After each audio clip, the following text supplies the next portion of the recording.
Assalamualaikum warahmatullahi wabarakatuh. Perkenalkan, nama saya Christian Solani, STP MSI, dosen pengampu mata kuliah Mesin Konversi Energi. Pada kesempatan kali ini, saya akan menjelaskan RPS dari materi kuliah yang saya ampu.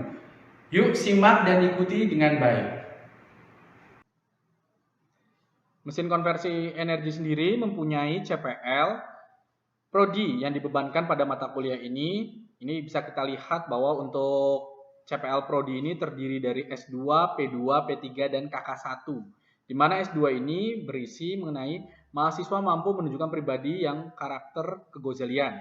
Kedua, yang P2, mahasiswa mampu menerapkan pengetahuan sains dan teknik. P3, mahasiswa mampu merancang dan mengembangkan solusi yang memperhatikan lingkungan dan keberlanjutan.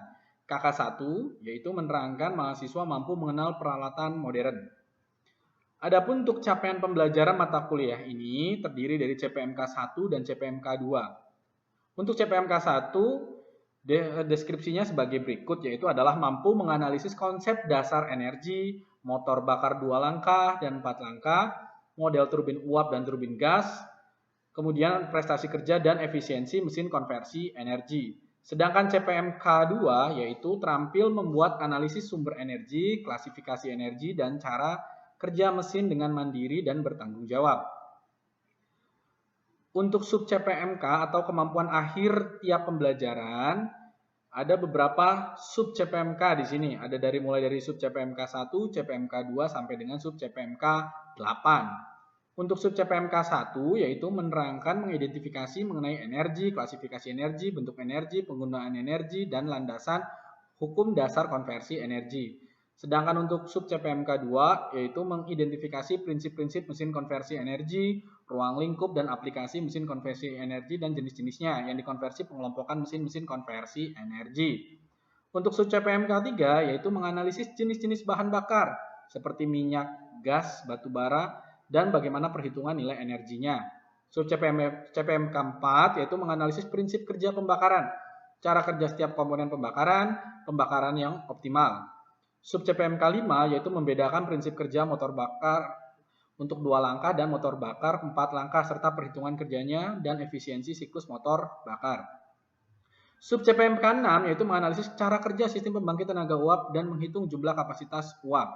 Sub CPMK 7 menganalisis klasifikasi turbin uap, prinsip kerja, faktor penyebab kerugian daya pada turbin, dan aplikasi masing-masing jenis turbin uap. Sub CPMK 4 menerangkan menganalisis prinsip kerja dari berbagai macam turbin gas, aplikasi bidang penerapan bidang turbin gas. Ini bisa teman-teman mahasiswa lihat ya. Ini tadi bahan kajian materi pembelajaran selama 1 semester.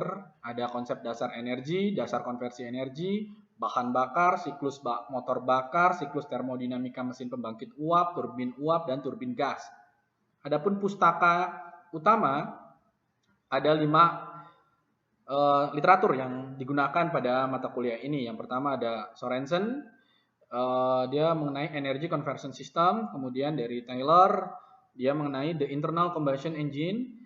Ini teori dan praktis. Kemudian dari L. Wakil, dia menjelaskan tentang buku ini adalah power plant technology. Kemudian saya ambil dari beberapa jurnal. Ini terkaitannya dengan bahan bakar, yaitu ada dari Christian Solani. Ini bisa dilihat di rancang bangun pencetak briket tipe screw, proses produksi briket pellet dari cangkang kakao. Kemudian ada rancang bangun uji kinerja tungku drum kiln pada proses produksi arang kulit durian sebagai bahan bakar alternatif. Untuk pustaka pendukung, ini ada 2 literatur yang digunakan. Yang pertama Bambang Suryawan, ini mengenai materi kuliah Komisi Konversi Energi. Kemudian ada Abdul Qadir mengenai sumber daya, inovasi, tenaga listrik, dan potensi ekonomi. Nah, ini adalah pembagian setiap minggunya. Pembagian setiap minggunya yang pekan pertama kita menjelaskan mengenai sub CPMK 1. Adapun untuk indikator penilaian dan indikator kriteria teknik dapat kita lihat ya. Seperti ini. Untuk bahan kajian di pekan pertama ini kita akan membahas mengenai konsep dasar konversi energi. Di sini akan menjelaskan mengenai definisi energi, klasifikasi energi, bentuk energi, penggunaan energi, serta hukum dasar konversi energi. Bobotnya ada 10 yang kita berikan nilai. Untuk pekan kedua, kita mengenai pekan kedua ini atau sub CPMK 2. Di sini materi yang dikaji dasar konversi energi. Yang dimana subnya itu kita akan bahas mengenai prinsip-prinsip mesin konversi energi, ruang dan aplikasi mesin konversi energi. Yang ketiga jenis-jenis konversi, jenis-jenis energi yang dikonversikan. Kemudian ada pengelompokan mesin konversi energi. Untuk pekan ketiga dan keempat, materi yang dijelaskan yaitu bahan bakar. Dimulai dari macam-macam bahan bakar, jenisnya seperti apa, kemudian ada pembakaran bahan bakar minyak atau liquid terus cara pengolahannya seperti apa, terus ada pembakaran bahan bakar gas dan perhitungannya, kemudian ada pembakaran bahan bakar solid. Untuk selanjutnya pekan kelima dan keenam, materi yang disampaikan yaitu mengenai bahan bakar. Di sini yang dikaji ada pertama adalah prinsip kerja pembakaran, yang kedua cara kerja komponen peralatan bahan bakar, yang ketiga perhitungan pembakaran yang optimal. Untuk pekan ketujuh, nah itu adalah siklus motor bakar. Di sini menerangkan siklus 2 langkah, nanti ada cara kerja siklus 2 langkah, terus diagram PV, kemudian ada siklus 4 langkah, cara kerja siklus 4 langkah, terus diagram PV, kemudian bagaimana perhitungan prestasi mesin dan efisiensi motor bakar. Nah, pada pekan ke-8 kita UTS, jadi nanti materi yang diambil itu dari pekan pertama dan pekan ke-7 untuk materi UTS-nya ya. Lanjut ke pekan 9 dan 10, kita sudah masuk ke siklus termodinamika mesin tenaga uap. Pada pekan 9 dan 10 ini, nanti kita akan menjabarkan atau kita mencoba melakukan kajian mengenai komponen-komponen pembangkit uap, cara kerja sistem pembangkit uap, dan perhitungan kapasitas uap. Bobotnya di sini ada 15. Lanjut ke pekan 11 dan 12, kita membahas mengenai turbin uap. Turbin uap di sini adalah pengertian turbin uap, proses pembangkit uap pada turbin uap, kemudian ada pembangkit daya turbin uap. Dan yang terakhir ada pekan 13, 14, dan 15, kita membahas mengenai turbin gas, yaitu akan dikaji prinsip kerja dari berbagai macam turbin gas, klasifikasi turbin gas, kemudian ada siklus termodinamika dan efisiensi turbin gas. Bobotnya ini 20.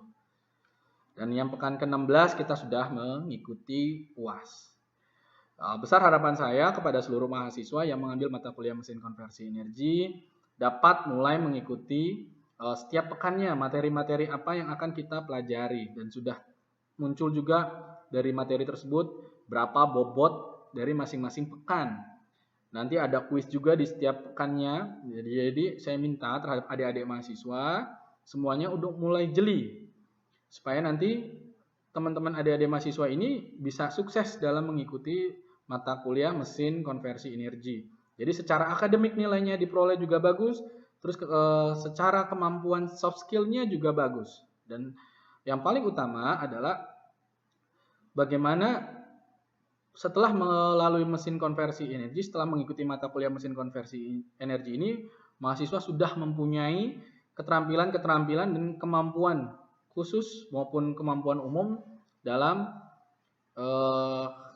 penambahan pengetahuan menjadi seorang sarjana teknik mesin. Terima kasih atas perhatiannya. Wallahul muwaffiq ila aqwamit thoriq. Wassalamualaikum warahmatullahi wabarakatuh. Demikian penjelasan video mengenai RPS dari materi mesin konversi energi. Semoga dengan adanya penjelasan dari RPS tersebut, mahasiswa bisa mengikuti dengan baik setiap waktu ke waktunya dan memperoleh hasil yang baik.